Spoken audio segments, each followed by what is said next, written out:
So talking about lies in President Ruto's regime, the kind of lies this regime has put their ground in executing their mandate and to exhibit their agendas is a lie that is in another level. Actually, Ruto's regime lies openly, like somebody is lying to you in a broad daylight.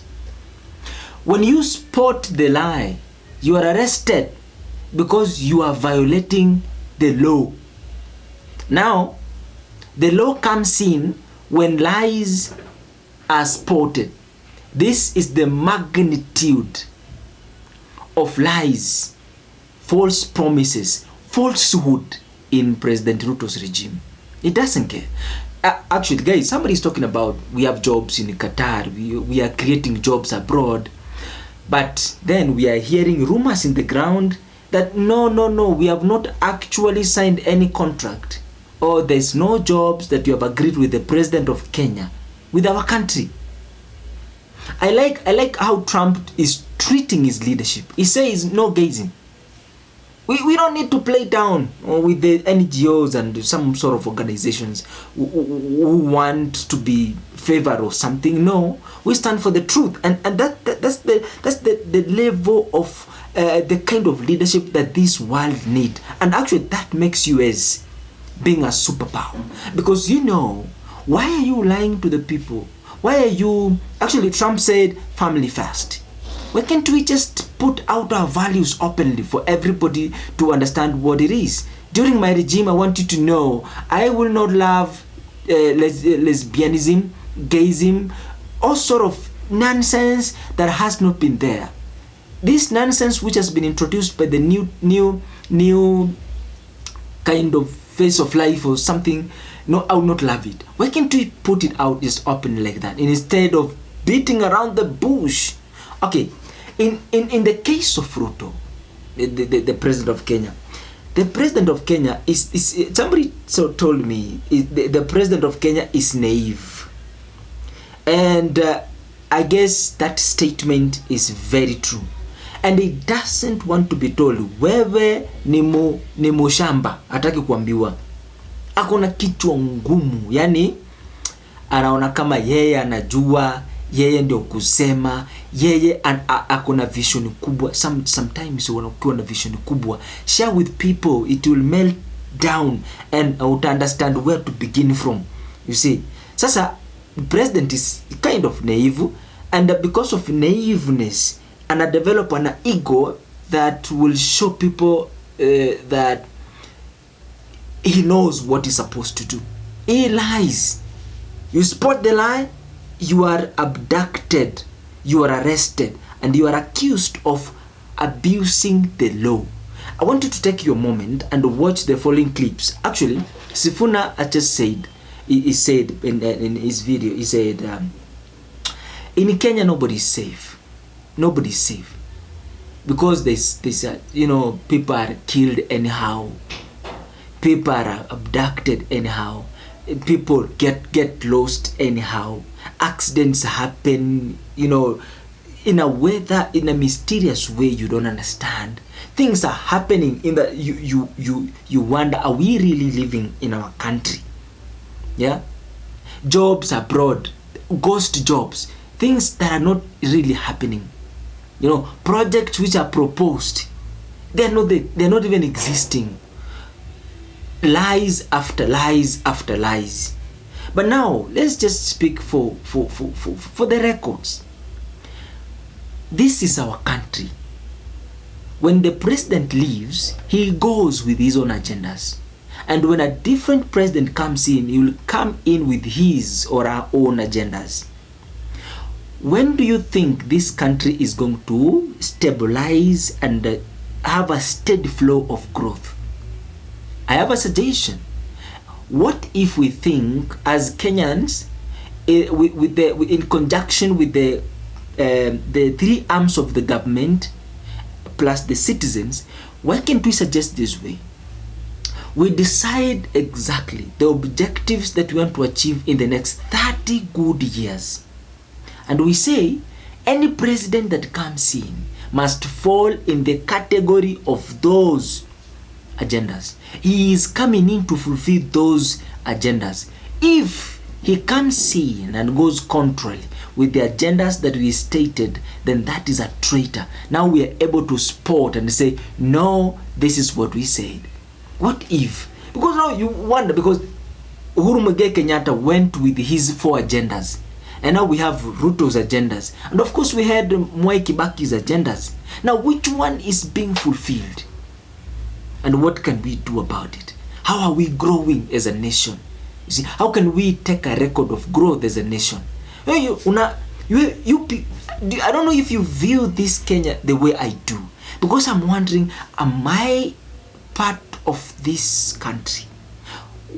Why is it that it is very hard to express the truth if we really value democracy and the rule of law, and if we really have the constitution and we value our constitution? Why must we force things even when it is openly seen that we need to change to this position for us to succeed? But we have to sit down and argue for a long time. Then I think we should come up with the agendas, maybe 30 years agenda, so that we have leaders coming in and fulfilling those agendas. Guys, just watch this video. And Senator Onyonka put the CS for Labor to task, because the CS Labor brought us a schedule showing the jobs that we have exported. Mr. Speaker, it is a fact that report was tabled here, that the president has been gallivanting, going all over the world, and the bulk of the jobs that he has secured are housemaids. It is described there, Mr. Speaker. It is a fact that was tabled here. And Mr. Speaker, it is also a fact that India produces and manufactures technical and IT and computer science experts. And that's why Silicon Valley is dominated by Indians.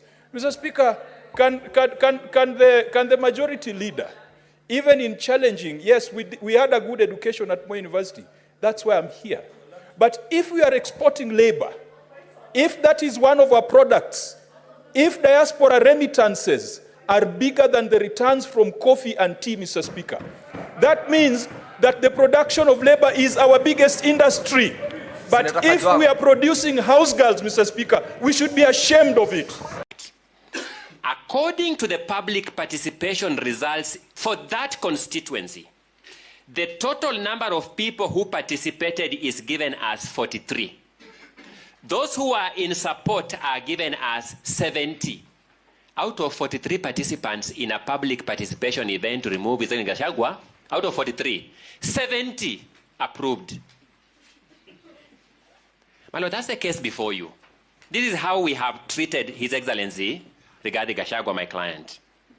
Those who did not support were 3. They also got those who do not support. Having gotten 70 out of 43, there has some residue of 3 not to support.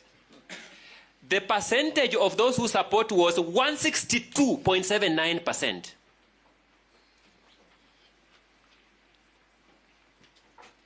We used to distinguish law and mathematics by saying that mathematics gives us instruments of mathematical precision. I don't know what the National Assembly will do with this mathematics, but this is curious mathematics. We are a corrupt country, and Besha still controls the country. It controls Parliament. It controls Senate. Let it not be said it controls judiciary. Thank you.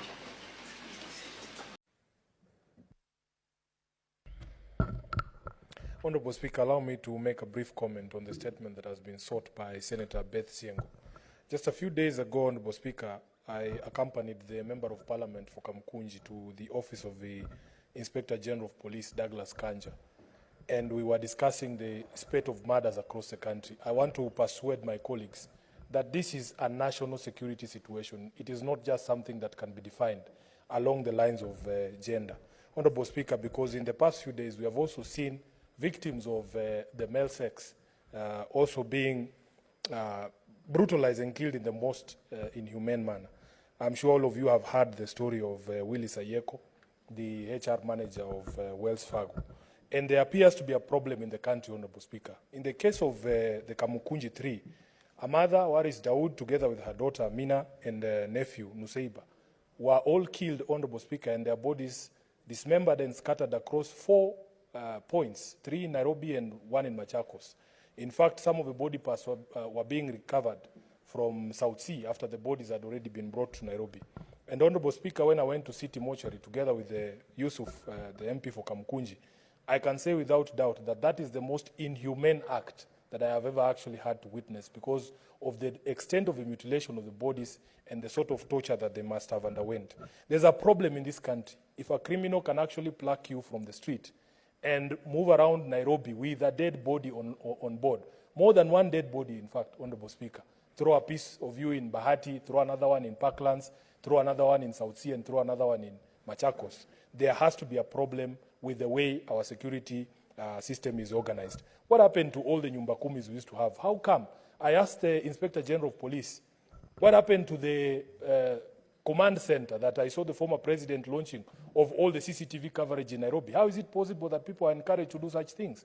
Where is this place in Senator Ososi's county that you can hide somebody for hours and torture them and cut them down piece by piece, Honorable Speaker? And nobody knows or hears anything, and even when the body is found, people are not arrested immediately.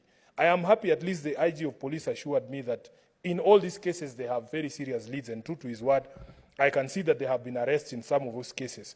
I want to continue to encourage the police that it is their responsibility to protect Kenyans and their property, and these things cannot continue to happen in a country such as ours today. Honorable Speaker, I just take this opportunity once again to say pole to all the families that have been affected, but we cannot continue to live in a country like this. Nobody is safe.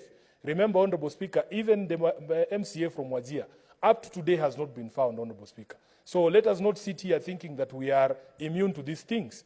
Anybody can be plucked from the streets. We are hearing, as I said yesterday, that blogger called Maverick Ouko, Aoko, she has not been found up to now, Honorable Speaker. What sort of country is this? This is why it was important, Honorable Speaker, when the matter of the motion that we passed here on the State of the Nation came up, that we get these security agencies to respond to the motion that was passed by this House so that they can assure all our residents and all of us in this country that we are actually safe. I thank you, Honorable Speaker.